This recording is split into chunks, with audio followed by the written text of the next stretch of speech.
ছোট্ট একটা বাচ্চার গলার মধ্যে যখনই তাবিজটাকে সরানো হয় বাচ্চাটা অচেতন হয়ে যেতে নেয়, আবার যখন তাবিজটা পরিয়ে দেওয়া হয় তখন বাচ্চাটা ঠিক হয়ে যায়।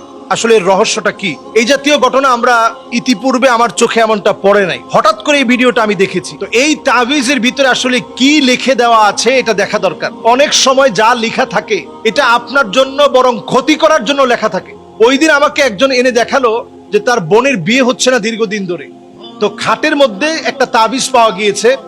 ওই তাবিজের ভিতরে বারবার দেখা গিয়েছে সেখানে 17 লেখা, ওইখানে ক্রস দেওয়া, 18 লেখা ক্রস দেওয়া, যাতে করে 17তে তার বিয়ে না হয়, 18তেও যেন বিয়ে না হয়।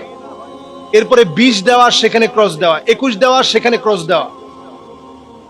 এরপরে অনেকগুলো সংখ্যা লেখা, এরপরে অনেক কিছু লেখা।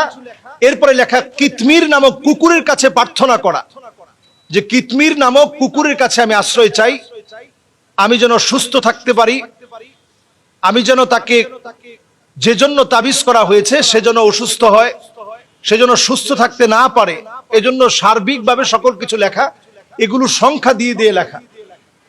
তো এই জাতীয় বিষয়গুলো আমরা অনেক সময় দেখি, আর এখন যেহেতু সোশ্যাল মিডিয়ার সময় এগুলো আমাদের চোখের সামনে চলে আসে। মিডিয়ায় যখন এই বিষয়গুলো আমরা দেখি তখন আমরা সতর্কতার হার বাড়িয়ে দেওয়া আমাদের জন্য অনেক বেশি জরুরি।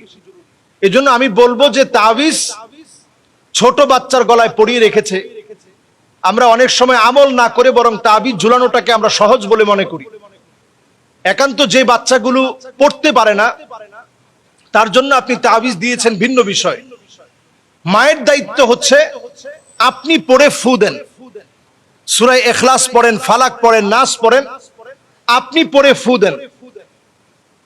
বাবার দায়িত্ব হচ্ছে আপনি পড়ে ফু দেন এবং নিজেও আপনি আমল করেন। ফজরের নামাজের পরে সূরা ইখলাস, সূরা ফালাক, সূরা নাস পড়েন।